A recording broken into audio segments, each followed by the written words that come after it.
اعوذ باللہ من الشیطان الرجیم، بسم اللہ الرحمن الرحیم۔ میں ہوں ظہیر احمد خان اور آپ دیکھ رہے ہیں میرا فیس بک اور یوٹیوب چینل ابلاغ ٹی وی۔ آج مریم نواز نے بری ہونے کے بعد جو ان کے اوپر کیس بنا ہوا تھا ایون فیلڈ کا، اس کے بعد انہوں نے ایک بھرپور پریس کانفرنس کی۔ ان کے دائیں بائیں وزیر خزانہ اسحاق ڈار، احسن اقبال، رانا ثناء اللہ اور مریم اورنگزیب بیٹھی ہوئی تھیں۔ خوب انہوں نے دھواں دار پریس کانفرنس کی اور الزام بھی ایسے لگائے کہ جیسے کوئی عقل کا اندھا ہوتا ہے۔ بھئی چوری کرنے کا کوئی الزام لگانا ہے تو ڈھنگ کا لگائیں۔ بہرحال ان کا جو بہت بڑا الزام تھا وہ بڑا حیران کن تھا۔ انہوں نے کہا کہ کپتان جب پی ایم ہاؤس سے گیا تو یہاں سے 2000 بوتلیں جو پانی پینے کی تھی منرل واٹر کی وہ ہمراہ لے گیا۔ واہ کیا کمال کا الزام ہے! کوئی الزام لگاتی ایسے جیسے آپ پر منی لانڈرنگ کے اور آپ کے خاندان پر جیسے مے فیئر فلیٹس کے الزامات ہیں وہ ثابت ہوئے، یعنی کہ الحمدللہ پہلے آپ نے کہا کہ میری کوئی جائیداد ہی نہیں ہے اور نہ ہی میں کسی کی مالک ہوں، پھر آپ کے بھائی نے کہا کہ الحمدللہ ہمارے مے فیئر فلیٹس ہیں لندن میں اور مریم نواز اس کی بینیفیشری ہیں، لک آفٹر کرتی ہیں۔ کوئی ایسا الزام لگاتی 2000 کی کیا تک بنتی ہے، جبکہ دنیا نے دیکھا تھا کہ جب کپتان گیا تھا تو وہ خالی ہاتھ گیا تھا، صرف ایک ڈائری لے کر گیا تھا۔ ظاہر ہے جب اس طرح کے معاملات ہونے لگے، انسان کو پتہ چلے کہ اس کی حکمرانی جا رہی ہے تو وہ دماغی کیفیت کو جو ہے وہ کھو ہی بیٹھتا ہے اور پھر اسی طرح کی اوٹ پٹانگ الزام لگانے شروع کر دیتا ہے۔ پریس کانفرنس ان کی بڑی دھواں دار تھی۔ وہ انہوں نے کہا کہ میں جو ہوں عمران خان کا جو ہے نام بھی نہیں لینا چاہتی، وہ میرے دروازے پر آئے میں انہیں اندر بھی نہ داخل ہونے دوں۔ کیا بھلی بات کہی ہے! بالکل انہوں نے صحیح کہا کہ کیوں اندر آنے دیتی۔ پھر انہوں نے کہا کہ میں نام نہیں لینا چاہتی، مگر ہر دوسرے جملے کے بعد عمران خان کا نام تھا، جیسے کہ وہی تسبیح پہ کوئی دانے جھپتا ہے۔ ایسے وہ کہتے رہیں عمران خان اور ساتھ ہی کہتی رہیں کہ میں نام بھی نہیں لینا چاہتی۔ پھر انہوں نے کہا کہ خط میں جو ہے انہوں نے تبدیلی کی ہے۔ یہ بھی کیا زبردست بات کی ہے کیلبری فاؤنڈ کی ملکہ نے، جبکہ ان پر یہ الزام ہے کہ انہوں نے کیسے فورجری کی ہے۔ پھر جب انہوں نے سارا کچھ تسلیم کر لیا، پریس کانفرنس آگے بڑھتی گئی، گھٹیا الزامات لگاتی رہیں۔ انہوں نے پھر کہا کہ اس کے ساتھ جو عمران خان کے ساتھ تھے، جو شاہ محمود قریشی ہیں، اسد عمر ہیں، یہ سارے اس کے ذمہ دار ہیں اور انہوں نے کیسے ملک کو تباہ کیا۔ کوئی سوچ بھی سکتا ہے کہ عمران خان نے یہ قدم اٹھا کے ملک کو کس طرح تباہ کیا۔ شاید مریم نواز کو یاد ہوگا کہ جب نواز شریف حکومت میں تھے اور آرمی چیف کی تعیناتی ہونے والی تھی، مشرف کو انہوں نے باہر بھیج دیا سری لنکا کے دورے پر ان کی بیگم کے ہمراہ، اور پیچھے انہوں نے گیم ڈال دی اور ضیاء الدین بٹ کو سٹار لگانے شروع کر دیے۔ وہ تو بھلا ہو اس ادارے کا کہ ایک منظم ہے اور اپنے چیف کا وفادار رہتا ہے۔ وہ یہاں پر ہم اس بات کے چشمدید گواہ ہیں۔ ہم اس وقت ایک اور اخبار میں ہوتے تھے، وہاں پر ہم کام کر رہے تھے کہ رات کو اچانک ٹی وی پر ستارے نظر آنا شروع ہوئے اور ہم نے کہا کہ اب گیم پڑ گئی ہے، اور پھر یہی ہوا۔ وہاں سے آئی 10 کور آئی اور انہوں نے ان کا سارا سلسلہ ہی تل پٹ کر دیا، الٹ ہو گیا، اور ضیاء الدین بٹ کو نواز شریف جو ہیں وہ سٹار لگا نہ سکے اور مشرف نے آ کے انہیں سارا کچھ اپنے ہینڈ اوور کر لیا اور سارا کھیل ہی الٹ گیا۔ اب یہ کہتے ہیں کہ مریم نواز نے کہا کہ آڈیو سن کر پتہ چلتا ہے کہ کتنا بڑا کھیل کھیلا گیا۔ ہم یہ کہتے ہیں کہ جو نواز شریف نے کیا تھا ضیاء الدین بٹ کو سٹار لگانے کے لیے آؤٹ آف وے جا کے، اور مشرف کا جہاز فضا ہی میں گھومتا رہا تھا، وہ کتنا بڑا کھیل تھا۔ کیا اس کا بھی انہیں یاد ہے؟ پھر کیا انہیں مریم نواز کو یہ بھی یاد ہے کہ بے نظیر کی تصاویر کیسے ہیلی کاپٹر سے گرائی گئی تھیں؟ اخلاق بافتہ تصاویر تھیں، انہیں گرایا گیا۔ یہ الزام در الزام کی کہانی جو ہے مریم صاحبہ آپ نے ہی شروع کی ہے، آپ کے ہی خاندان سے شروع ہوئی ہے۔ بات آگے چلتی رہی اور انہوں نے کہا کہ ہم نے عوام سے جو بھی وعدے کیے ہیں وہ پورے کیے ہیں، ہمیں تو ابھی تک کوئی ایسا وعدہ نظر نہیں آ رہا جو کہ پورا کیا ہو۔ انہوں نے کہا تھا کہ پیٹرول بین الاقوامی مارکیٹ میں سستا ہوگا، اسی دن جو ہے وزیر اعظم جو ان کے چچا ہیں، ایک پیسہ بھی سستا ہوا تو وہ سستا کریں گے، لیکن یہاں کیا ہوا؟ یہاں تو الٹا ہی کھیل ہوا، بڑا تیر مارا۔ جو آج جا کے اسحاق ڈار آئے ہیں تو انہوں نے کوئی 12 روپے اور کچھ پیسے پیٹرول سستا کیا ہے، مگر یہ دیکھیں کہ مفتیٰ اسماعیل کے دامن میں کتنا گند گھولا گیا ہے کہ وہ تیل بڑھاتے رہے، مہنگائی کرتے رہے، ڈالر بڑھاتے رہے تاکہ اسحاق ڈار کے لیے گنجائش پیدا ہو جائے۔ اور ایک دفعہ پھر اسحاق ڈالر صاحب آ گئے اور انہوں نے کہا کہ ڈالر بھی کنٹرول ہو رہا ہے، پیٹرول بھی جو ہے وہ سستا کر دیا گیا ہے۔ پھر انہوں نے مزید کہا کہ اداروں پر عمران خان جو ہیں وہ الزام لگا رہے ہیں، لیکن اگر دیکھا جائے تو کون اداروں پر الزام لگا رہا ہے؟ آپ کو اچھی طرح پتہ ہے، آپ کے والد صاحب بھی خطاب کرتے رہے، آپ بھی خطاب کرتی رہیں، آپ نے ہی یہ الزامات لگوائے تھے، آپ نے ہی نعرے لگوائے تھے۔ یہ جو دہشت گردی ہے اس کے پیچھے وردی ہے، تو یہ کس نے کہا؟ یہ کوئی وقت کا پہیہ ایسا گھوما، کوئی چکی ایسے گھومی الٹی جو آپ کے اوپر پتہ نہیں یہ حکمرانی کیوں مہربان ہو گئی۔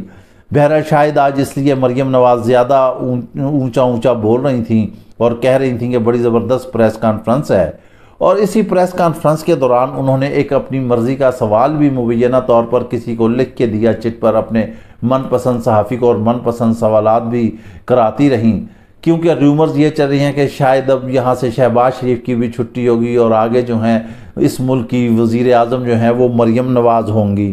کتنا المیہ ہے اس خاندانی وراثت کا اور سیاست کا کہ جس ایک طرف نواز شریف چلے گئے تو ان کی اولاد حکمرانی پر قابض ہو گئی ہے، ادھر سے بھٹو بے نظیر چلے گئے تو زرداری آگے زرداری کی اولاد چلی گئی، بالکل نوجوان نا تجربہ کار، جنہیں پتہ ہی نہیں۔ بڑے بڑے سیاستدان جو ہیں وہ ان کے پیچھے ہاتھ باندھے کھڑے ہوتے ہیں۔ دیکھیں کتنی بری بات ہے، نہ کوئی ویژن ہے، نہ کوئی بات چیت ہے، نہ کوئی اپروچ ہے، نہ کوئی سیاست ہے۔ اور یہ کیسی کمال کی جمہوریت ہے کہ یہاں ایک بندہ 4 سال باہر رہتا ہے اور پھر وہ آ کے سینیٹر کا حلف اٹھاتا ہے اور پھر وہ وزیر بن جاتا ہے۔ کمال کی جمہوریت ہے، کمال کے قوانین ہیں، مرضی سے چلتے ہیں، مرضی سے بناتے ہیں۔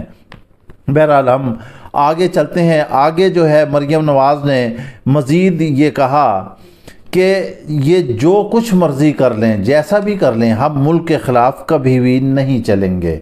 بالکل مریم نواز کی اس بات سے جو ہے ہم اتفاق کرتے ہیں، کسی کو چلنا بھی نہیں چاہیے، لیکن جب بھی نون لیگ کا معاملہ بس چلا تو اس نے کوئی کمی بھی نہیں کہی کہ تاریخ جو ہے اس بات کی گواہ ہے۔ آپ عمران خان کے حوالے سے جو مرضی کرتی رہیں، آپ جو مرضی کہتے رہیں، آڈیو لیکس جاری کرتے رہیں یا ہوتی رہیں، جو بھی رہیں، لیکن اس کی شہرت جو ہے وہ بڑھتی ہی چلی جاتی ہے، بڑھتی ہی چلی جاتی ہے، عوام میں پذیرائی ہے۔ خوف تو اس بات کا ہے کہ اگر الیکشن کرا لیے جائیں تو عمران خان کو سارے کہتے ہیں 2/3 اکثریت سے جیت جائے گا، لیکن ہم کہتے ہیں کہ وہ 2/3 اکثریت سے نہیں، وہ کلین سویپ کرے گا، وہ کلین سویپ کرے گا، اور یہ آگے اس میں کہیں بھی نہیں نظر آتے۔ یہی خوف ان کو کھائے جا رہا ہے کہ بھان بتی کا کنبہ ہے جو 13 لوگ آپس میں جڑ کے بیٹھے ہوئے ہیں، یہ صرف ایک آدمی کا جو ہے وہ مقابلہ نہیں کر پا رہے ہیں۔ بار بار عمران کا نام لے کر وہ ان پر جملے کستی رہیں، حملے کرتی رہیں، لیکن پھر کہتی رہیں کہ عمران خان جو ہے مجھے ناپسند ہے۔ بھئی ناپسند تو ہوگا کہ اس نے آپ کی نیندیں حرام کر دی ہیں، آپ کی کرپشن کو سامنے لے آیا ہے، اس نے قوم کو جگا دیا ہے۔ آپ لوگ جو اتنے عرصے سے حکومت کر رہے تھے، آپ نے رونا دھونا ڈالا ہوا ہے، آپ نے کیا کیا؟ اس کے 3.5-4 سال آپ رو رہی ہیں، آپ نے 30 سال سے آپ نے کیا کیا ہے؟ پیپلز پارٹی ہو یا آپ ہوں، سندھ ہو یا پنجاب ہو، سب رزلٹ آپ کے سامنے ہے۔ لاہور میں آپ کے ہی گھر سے پی ٹی آئی نے، کپتان نے آپ سب کو ہرا کر باہر پھینک دیا، اور آپ لوگ ہاتھ ملتے رہ گئے، دیکھتے رہ گئے کہ یہ ان کے ساتھ کیا ہو گیا۔ قوانین تبدیل ہوئے، مقدمات بدلے، آپ بری ہو گئیں، اسحاق ڈار آ گئے، اب نواز شریف کی بھی واپسی کا مسئلہ ہو رہا ہے، لیکن عمران خان ابھی تک ڈٹا ہوا ہے، اور اس نے کہا کہ یہ ممکن ہی نہیں ہے کہ میں انہیں برداشت کروں، اور نہ ہی میں انہیں کسی صورت بھی میں برداشت نہیں کروں گا۔ اب بات یہ ہے کہ عمران خان نے نجی ٹی وی کو انٹرویو دیتے ہوئے انہوں نے کہا کہ ٹھیک ہے میں سارا کچھ دیکھ رہا تھا، لیکن جب انہوں نے یہ سارا کچھ کیا کہ مریم نواز جو ہے وہ بری ہو گئی، اسحاق ڈار واپس آ گیا، نواز شریف واپس آ رہا ہے، بقول عمران خان کے یہ تو سارے چور اکٹھے ہو رہے ہیں اور اکٹھے ہو جائیں گے اور میں یہ برداشت نہیں کر سکتا، لہٰذا انہوں نے حتمی اعلان کر دیا ہے، حتمی فیصلہ کر دیا ہے کہ اب وہ ہر صورت میں لانگ مارچ کریں گے۔ اہم ترین بات یہ ہے کہ دوران پریس کانفرنس ملکہ عالیہ جو مریم نواز ہیں انہوں نے احکامات جاری کیے کہ عمران خان ابھی تک باہر پھر رہا ہے، اس کو گرفتار ہونا چاہیے، ساتھ ہی اس کے رات گئے وارنٹ جاری ہوئے اور وہاں بنی گالہ جو ہے وہ پولیس بھی پہنچ گئی۔ نجی ٹی وی کے مطابق 300 پولیس اہلکار پہنچے، لیکن بعد میں نجی ٹی وی نے اس بات کی تردید کر دی، انہوں نے کہا کہ ہم سے یہ غلطی سے خبر چل گئی تھی۔ بہرحال وہ پولیس اہلکار جو تھے وہ کسانوں کے لیے وہاں پر تعینات تھے، وہاں بائی دا وے ایک ایسی سچویشن پیدا ہو گئی کہ لگا کہ وہ بنی گالہ وہاں پہنچ گئے ہیں، انہوں نے وارنٹ جاری کیے، جان کے ہائپ کریٹ کی اور ساتھ ہی انہوں نے الزامات لگانا شروع کر دیے کہ عمران خان بھاگ گیا، بنی گالہ سے نکل گیا۔ لیکن ہم نے اپنے ہی اسی چینل پر اس وقت ایک فوٹیج جاری کی جس میں ہم نے دکھایا کہ عمران خان بنی گالہ میں موجود ہے، اور عمران خان نے جب نجی ٹی وی کو ایک انٹرویو دیا تو انٹرویو کے دوران انہوں نے کہا کہ مجھے پتا چلا کہ میرے وارنٹ جاری ہے، میں نے اپنے ساتھیوں کو بتا دیا ہے کہ یہ کسی وقت بھی مجھے کسی نہ کسی بہانے سے گرفتار کر لیں گے۔ جب مجھے پتا چلا کہ میری گرفتاری ہو رہی ہے میں تو بیگ تیار کر لیا تھا جانے کے لیے، میں گرفتاری سے نہیں ڈرتا، مگر شاید یہ لوگوں کو دیکھ کر واپس ہو گئے اور پولیس واپس چلی گئی۔ یہ بات بالکل درست ہے، ادھر سے وارنٹ جاری ہونے تھے، ادھر سے گرفتاری کا اعلان ہونا تھا کہ ملک بھر میں عوام جو ہے لاہور، کراچی، ملتان، اسلام آباد، راولپنڈی ہر جگہ سے عوام سڑکوں پر نکل آئی اور انہوں نے رد عمل دیکھا۔ ابھی تک کپتان نے کال نہیں دی ہے، لیکن حکومت کو واللہ عالم کیوں ایسی خارش ہو رہی ہے کہ وہ جان بوجھ کر ایسی حرکت کر رہی ہے۔ اس پر یہاں علی امین گنڈا پور اور مراد سعید نے کہا کہ اب ہم 22 کلومیٹر کی حکومت کو 22 کلومیٹر میں قید کر کے رہیں گے۔